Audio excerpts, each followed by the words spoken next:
عزیزان ملت اسلامیہ، ہمارے رفیق محترم حضرت حافظ و قاری غلام غوث صاحب کا میں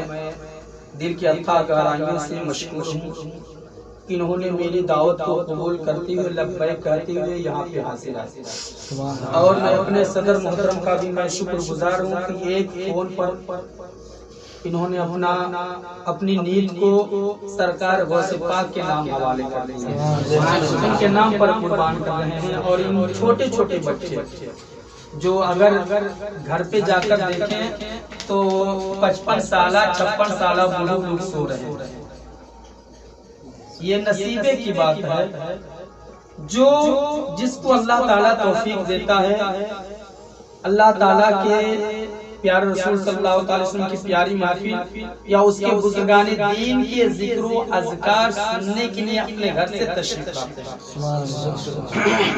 حضرات محترم شاعر کہتا ہے، ذکر نبی نے روح کی سستی نکال دی، ذکر نبی نے روح کی سستی نکال دی، یاد نبی نے روح کی مستی نکال دی، ذکر نبی نے روح کی سستی نکال دی، یاد نبی نے روح کی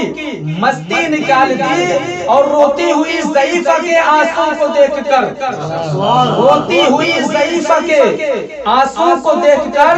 12 برس کے ڈوبی تھی کشتی نکال دی،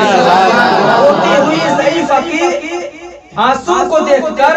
12 برس کے ڈوبی تھی کشتی نکال دی۔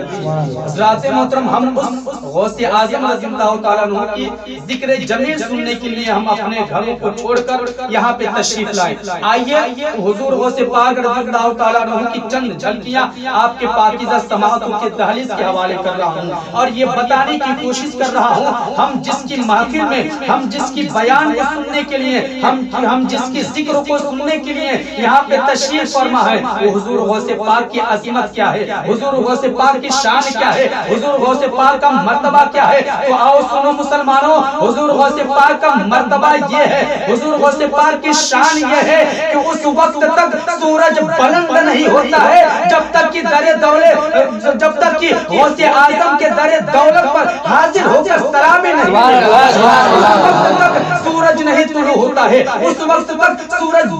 بلندی پر نہیں آتا ہے۔ حضرات محترم، چاہے کوئی بھی دین ہو، چاہے جمعہ ہو، جمعرات ہو، ہفتہ ہو، اتوار ہو، پیر ہو، منگل ہو، کوئی بھی دن ہو، اس وقت تک دن شروع نہیں ہوتا ہے جب تک کہ بارگاہ غوث اعظم میں حاضر ہو کر، غوث اعظم کے بارگاہ میں حاضری دینے کے بعد ان کو سلام جب تک نہیں کر لیتا ہے تب تک کوئی دن شروع نہیں ہوتا۔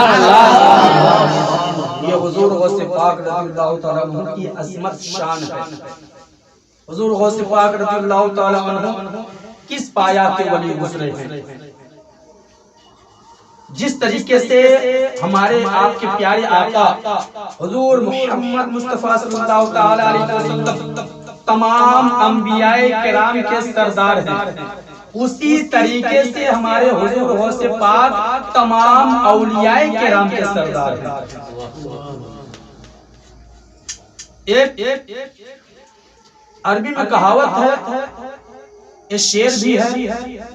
کہ غوث اعظم درمیان اولیاء،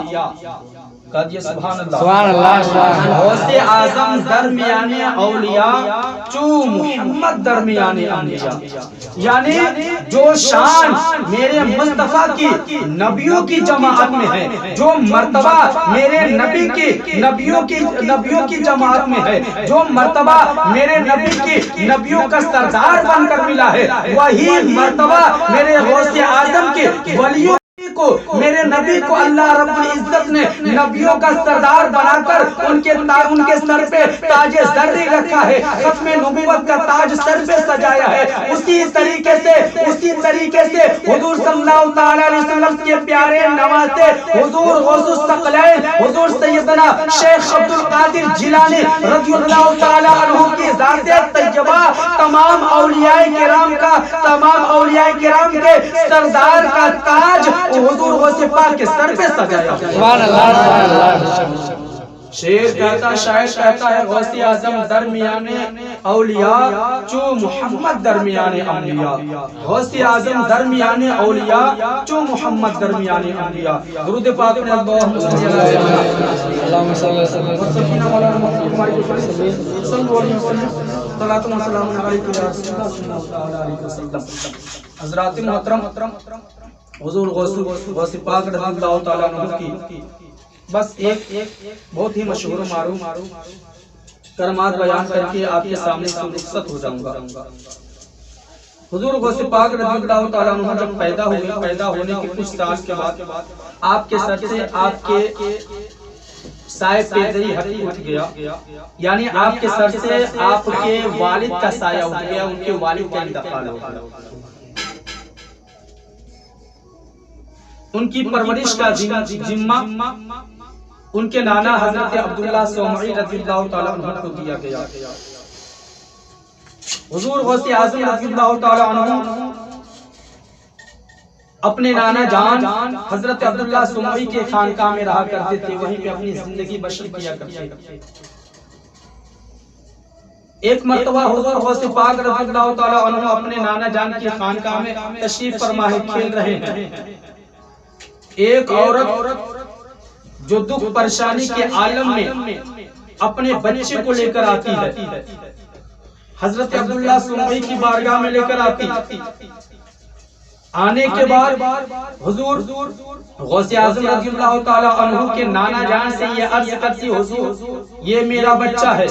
یہ میرا بچہ آپ کے دعا کی برکت سے ہوا ہے، حضور یہ میرا بچہ میرے بڑھاپے کا سہارا بننے والا تھا، حضور یہ میرا بچہ میرے بڑھاپے کے لاٹھی کا سہارا بننے والا تھا، حضور میں چاہتی تھی کہ میرا بچہ جوان ہو جائے گا تو میرا سہارا بنے گا، میرا لاٹھی بنے گا، مجھے کما کر کھلائے گا، لیکن حضور آج یہ آپ کی دعا کی برکت سے جو مجھے اللہ تعالیٰ نے اولاد دی تھی، جو اولاد عطا کیا تھا، آج اس کی طبیعت خراب ہو گئی تھی، اس کو دعا کرانے کے لیے آپ کی مقدس بارگاہ میں لا ہی رہی تھی کہ راستے میں حضرت اسرائیل علیہ السلام اس کی روح کو نکال لیے ہیں، قبض کر لیے ہیں، راستے ہی میں اپنا دم توڑ دیا ہے۔ حضور غوث اعظم رضی اللہ تعالیٰ عنہ کے نانا جان سے التجا کر رہی ہے، گزارش کر رہی ہے، عرض و معارض کر رہی ہے کہ حضور میرے بچے کے لیے دعا کر دیا جائے تاکہ میرا بچہ زندہ ہو جائے، میرے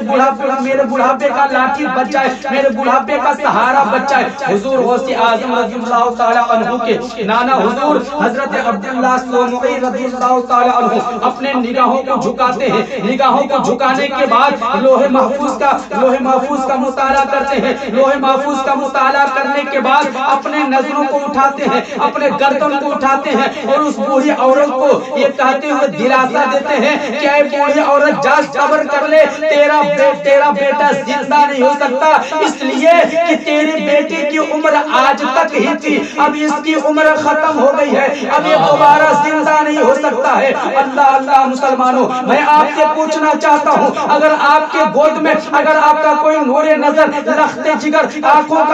کا سرور اگر آپ کے گود میں اگر دم توڑ دے تو پھر آپ کے دل پر کیا گزرے گا، پھر آپ کے سینے پر کیسے